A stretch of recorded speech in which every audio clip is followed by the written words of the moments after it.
Hello, జనాలు చాలా తక్కువ మంది ఉన్నారు, కొంచెం భయం తగ్గింది.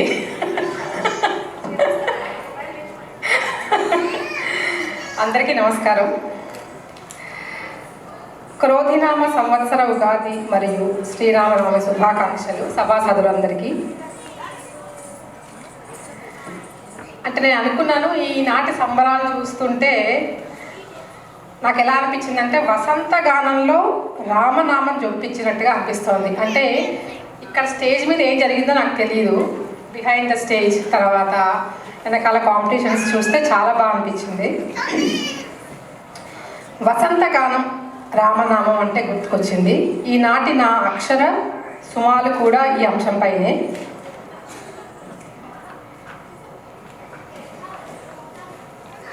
ముందుగా ఈ అంశాన్ని ప్రతిపాదించిన లక్ష్మీపణి గారికి ధన్యవాదాలు చెప్పాలి. ఎందుకంటే ఇలా రాయాలి అనే ఆలోచన కూడా రాలేదు. ఆవిడ చెప్పగానే అసలు చాలా మంచి అంశం కదా అనిపించింది. సరే, నేను చిన్న ప్రయత్నం చేశాను. వసంతగానం వింటుంటే ఒడలు సంతోషంతో ఉయ్యలుగాల్సింది. రామనామం చెప్పిస్తుంటే మనసు భక్తి పారవస్యంలో తూలాల్సింది.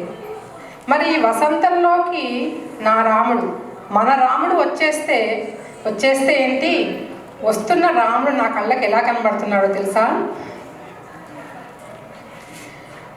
నల్ల మప్పు రంగు పోలిన వాడు, తెల్ల కలువల కన్నా స్వచ్ఛమైన వాడు, పాల్చిప్పల వంటి నయనమ్ములున్నవాడు, వేల్పుడంటే ఇతడే అనిపించువాడు, పికసన్నిపమైన గళము వాడు, పీనవక్షంబు కలిగిన వాడు, దీర్ఘబాహువుల ధీరక్షత్రియుడు, ధరాపుత్రిని చేపట్టినవాడు.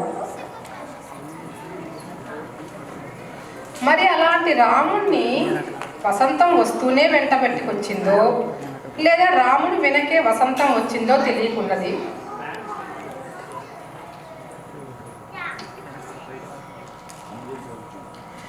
ప్రకృతిలోకి తొంగి చూసినా రామయ్యే, పరిసరాల్లోకి చెంగుమని దూకినా రామయ్యే. చైత్రం మొదలవుతూనే ఉగాది లక్ష్మి వసంతగానంతో రామయ్యను ఆవాహనం చేస్తోంది. ప్రకృతి అంతా పచ్చని పీఠమేసి రావయ్య రామయ్య అని ఆసనం తనంతట తానే సమర్పించుకుంటోంది. ఒత్తికగా నిద్రపోతున్న గరిక బాలలు మయూఖాల స్పర్శకు కరిగిన మంచి ముత్యాలతో తానం ఆడుతున్నాయి. రామయ్య శుతిమెత్తని పాదాలను తాకి పరవశించాలని కాబోలు.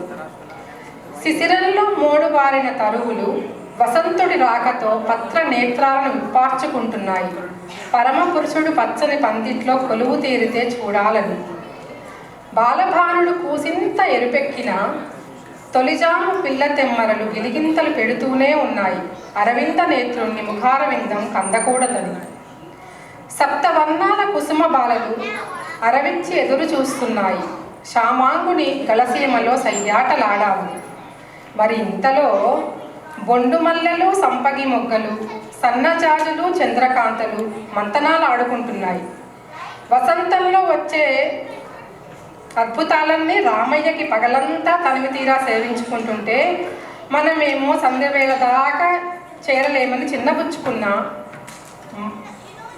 మగవులకైనా మాధవునికైనా మేమే ప్రియమని రవ్వంతా మిడిసిపడుతున్నాయి. అదిగో రామచిలుకలు పాచికలాటలు మొదలుపెట్టాయి. రామయ్యతో ఎవరు అచ్చిక బుచ్చకలాడి మచ్చిక చేసుకోవాలా అని. మరి ఇటు చూడండి, చిలుకమ్మలు ముక్కులకు సానబెట్టుకుంటున్నాయి. దూరమాగిన మధుర ఫలాలను దశరథ తనయునికి నైవేద్యం ఇవ్వాలని. అసలైంది మర్చిపోయాను సుమా. గున్నమామి కొమ్మ మీద గుట్టు చప్పుడు కాకుండా కూర్చుంది గండుకోయిల. గుణాభిరాముణ్ణి గొంతెత్తి పిలవాలని, కమ్మగా గానం చెయ్యాలని. మరి ఆ పరమపావనుని ఇచ్చిందే కదా ప్రకృతి ఋతువును.